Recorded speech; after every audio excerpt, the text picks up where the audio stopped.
मैं पिछले 3 दिन से व्रत कर रही हूँ। व्रत यानी फास्टिंग। दिन में केवल एक बार खाती हूँ, वो भी ज़रा सा। तो मेरी आज की डेट में हालत कैसी है?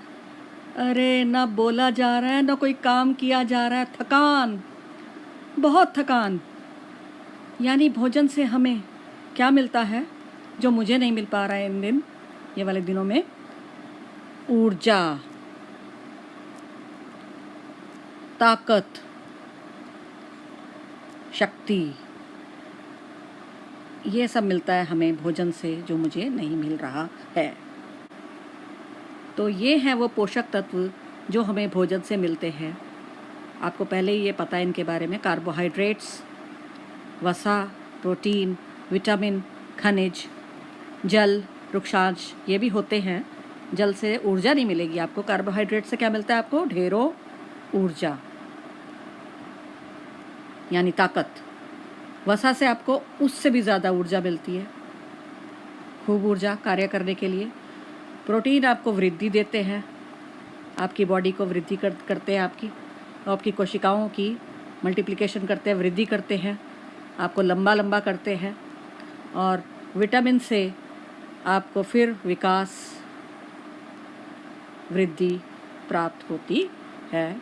कई क्रियाकलापों में विटामिन चाहिए, लेकिन बहुत कम अमाउंट में, बहुत कम मात्रा में विटामिन चाहिए होते हैं।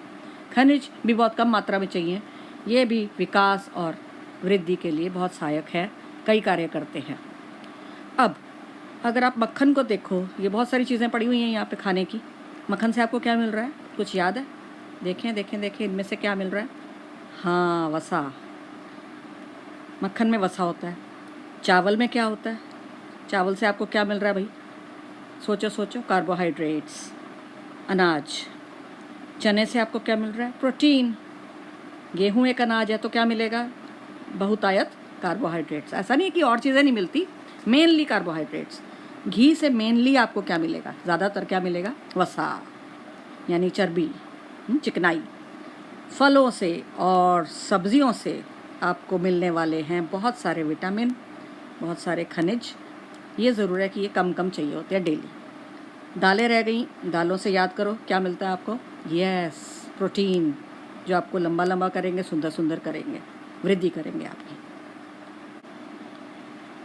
1970 में आटे का रेट 5 रुपये किलो।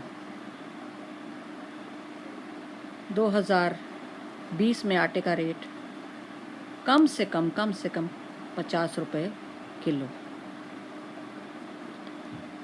ये अचानक से तो नहीं, लेकिन धीरे धीरे इतना महंगाई, क्यों इतनी महंगाई आती जा रही है चीज़ों में? हर चीज़ में खाना कम पड़ रहा है, बहुत महंगाई बढ़ती जा रही है। क्यों? क्योंकि जनसंख्या बहुत बढ़ गई है। 100 करोड़ से भी ऊपर हैं हम लोग आज की डेट में, इंडियंस। इसे कहते हैं जनसंख्या विस्फोट।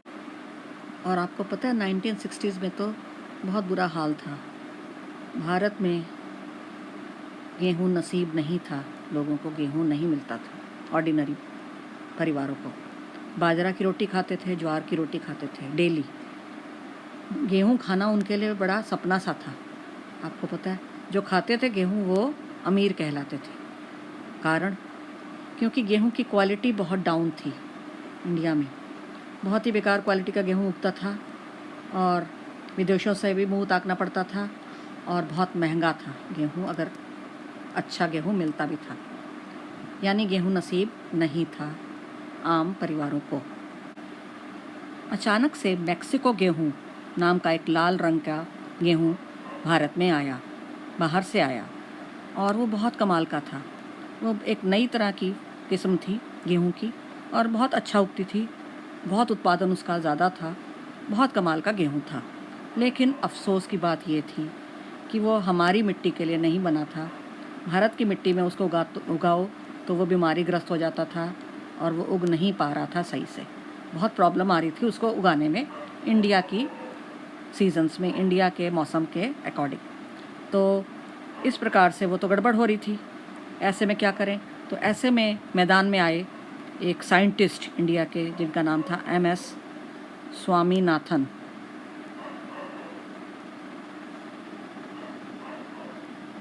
MS स्वामीनाथन ने विदेशी गेहूं यानी लाल वाला गेहूं, मैक्सिको गेहूं, और हमारी देसी गेहूं की ब्रीड्स जिनकी किस्में अच्छी नहीं थी लेकिन वो बीमारी से लड़ सकती थी, ताकतवर थी।